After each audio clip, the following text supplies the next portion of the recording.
Okay, तो start करते हैं। हमारे पास यहाँ एक सॉलिड सिलेंडर है और सॉलिड सिलेंडर का हमें गिवन एक्सिस के अबाउट मोमेंट ऑफ इनर्शिया चाहिए। मास जिसका m है, लेंथ l है और रेडियस r है। और अब ये मोमेंट ऑफ इनर्शिया निकालने के लिए हमें समझना पड़ेगा कि इस सॉलिड सिलेंडर का फॉर्मेशन कैसे हुआ। बिल्कुल एलिमेंट्री लेवल पे हम देखें अगर, तो ये बहुत आसानी से क्लियर है कि ये जो एक्सिस जहाँ से पास हो रहा है, यहाँ पर तो एक छोटी सी डिस्क जैसी एक शेप हमें दिख रही है, लेकिन ये डिस्क जो बार बार बन रही है ना, ये इससे बहुत दूर दूर बनती जा रही है। एक डिस्क यहाँ बन रही है, ऐसे बहुत सारी छोटी छोटी डिस्क जो होगी वो यहाँ बनती जाएगी इस टाइप से, यहाँ पे भी बनती जाएगी ऐसे करके। तो इन सारे डिस्क को अगर आप आपस में देखोगे तो ये इस एक्सिस से डिस्टेंस पे बढ़ती जा रही है, बेसिकली डिस्टेंसेस। तो हम क्या कर सकते हैं, ऐसा मान सकते हैं कि ऐसे छोटी छोटी डिस्टेंसेस जो होंगी, ये छोटी छोटी डिस्क जो होंगी ये वाली, इन सारे डिस्क का आपस में मिलने से ही इसका फॉर्मेशन हुआ। ये फॉर्मेशन हमें समझना होगा, उसके बाद हम इसको आसानी से कर सकते हैं। तो हम लोग क्या करेंगे, ये जो सॉलिड सिलेंडर है, इस सॉलिड सिलेंडर को हमने मान लिया कि बहुत सारी डिस्क से मिलके बनाए जो आपस में बहुत पास पास रखी हुई हैं, और ये हमारा एक्सिस है। तो हम लोग इसको फॉर्मेशन जो हमने सीखा है उसके हिसाब से हम देखेंगे कि यहाँ से बहुत सारी जो डिस्क हैं उसमें से कोई एक डिस्क हमने उठाई यहाँ से, जो अभी यहाँ से कितना डिस्टेंस पे है, x डिस्टेंस पे है, और उसके अंदर जो मास है वो कहाँ फैला हुआ है, इसके लिए वॉल्यूम में फैला हुआ है। तो इसके लिए मुझे क्या बनाना पड़ेगा, इसका छोटा सा थिकनेस बनाना पड़ेगा, और उस थिकनेस को बनाने के बाद मुझे एक्चुअली उसका वॉल्यूम दिखेगा।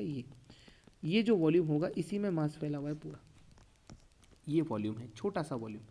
इस छोटे से वॉल्यूम का नाम मैंने रख दिया dv, और इस dv में कितना मास फैला होगा dm, और इसकी थिकनेस कितनी होगी dx। अब इस dx के कारण जो मास आएगा वो dm कितना आएगा। तो सबसे पहले हम लोग रो के जो सारे फॉर्मूले हमें ध्यान है वो लिख लेते हैं, m/v, जब ज़रूरत होगी तो dm/dv। अच्छा, यहाँ तो dm/dv की ज़रूरत पड़ेगी, तो जो dm का वैल्यू आएगा वो कितना आएगा, रो इंटू dv। अब इसका छोटा सा वॉल्यूम कैसे लिखेंगे, तो हमें पता है ये छोटा सा वॉल्यूम लिखने के लिए मुझे से, तो ये एक सिलेंड्रिकल वॉल्यूम हो गया, बहुत छोटा सिलेंडर वॉल्यूम। तो इसकी जो एरिया, इसका जो वॉल्यूम होगा वो dx इंटू दिस एरिया के बराबर होगा। एरिया कितना है इसका, एरिया है πr², उस πr² को dx से मल्टीप्लाई कर दो। सही बात है ना, रेडियस तो कांस्टेंट है, तो πr² dx को मल्टीप्लाई किया तो dv आ गया।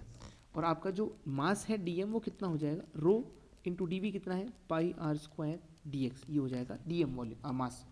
अब अगर dm मास हमारे पास अवेलेबल है तो मैं क्या बोलूँगा कि ये एक्सिस हमारे पास है, और इस एक्सिस के अबाउट इसका छोटा सा जो मोमेंट ऑफ इनर्शिया होगा। मैंने हमेशा आपको ये बोला है कि कभी भी आप कोई भी एक्सिस थ्योरम लगाओ, कुछ भी लगाओ, आपको एक्सिस का ध्यान हमेशा रखना है। तो यहाँ एक्सिस आपकी यही, तो हमारे पास जो ये वॉल्यूम है इसका मोमेंट ऑफ इनर्शिया हम फाइंड कर सकते हैं। कैसे फाइंड करेंगे, इसका मोमेंट ऑफ इनर्शिया इसी एक्सिस के अबाउट जो आएगा वो डी आई आएगा। अब ये डी आई का वैल्यू कैसे लिखेंगे, हमें पता है कि ये एक्सिस जो है वो रैंडम एक्सिस है, it is not passing through the centre of mass. तो हम सबसे पहले इसको पैरेलल एक्सिस थ्योरम से सॉल्व करेंगे। ये एक्सिस यहीं पे बनी रहने दो, हम एक एक्सिस यहाँ से पास करेंगे जो कि इसके बिल्कुल मिड से निकलेगी, और वो ऐसी होगी। अगर मैं उसको इधर से व्यू करूँगा, इधर से व्यू करूँगा, तो इधर से व्यू करने पर हमें समझ में आएगा एक्चुअली वो एक्सिस जो है वो इस डिस्क से बीच में से पास हो रही है ऐसे।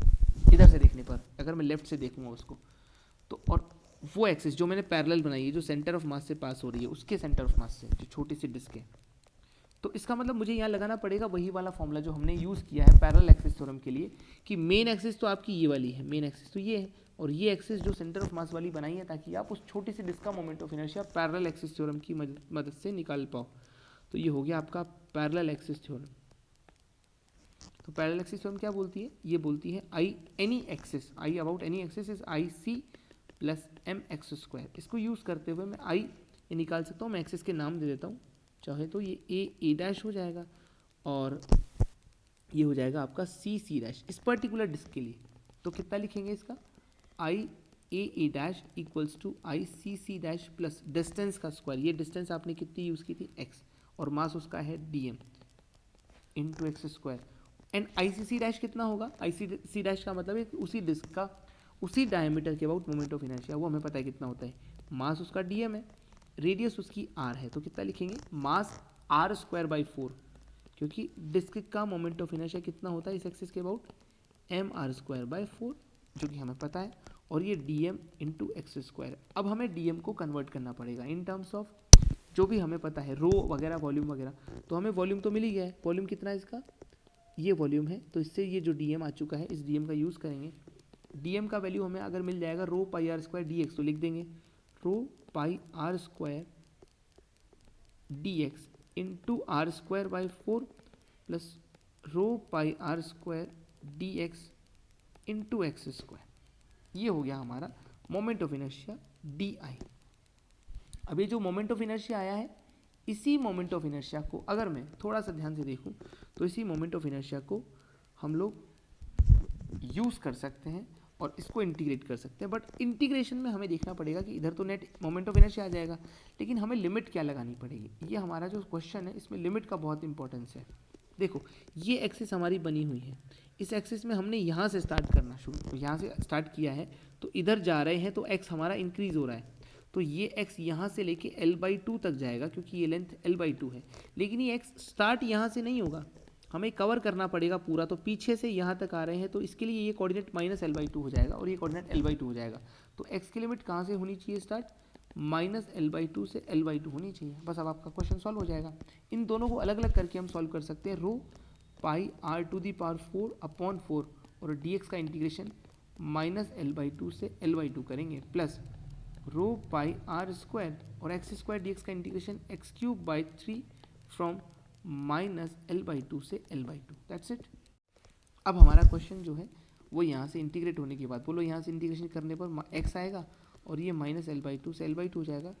रो पाई r⁴/4 प्लस रो पाई r² इंटू, नाउ यहाँ पे क्या हो जाएगा, x³ 3 में से 3 तो बाहर आ गया। अब जब लिमिट रखेंगे तो आएगा L/2 का क्यूब माइनस L/2 का क्यूब। इसको सॉल्व करते हैं, सॉल्व करने में कितना बनेगा, ये रो पाई r⁴/4 into L/2 minus L/2, ठीक है, प्लस यहाँ से रो पाई r²/3 और ये हो जाएगा L³ प्लस L³/8। सॉल्व करने पे कितना आ जाएगा।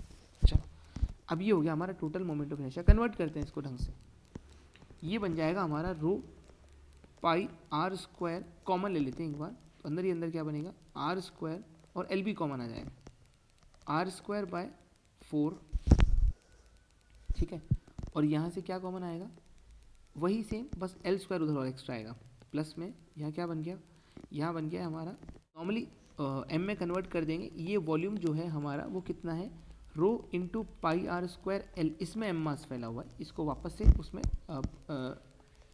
सब्स्टिट्यूट कर देंगे तो ये हो जाएगा m और अंदर ही अंदर मिल जाएगा r²/4 प्लस m L²/12, और यही होता है हमारा moment of inertia of a solid cylinder about axis passing through the, और axis bisecting axis you can C.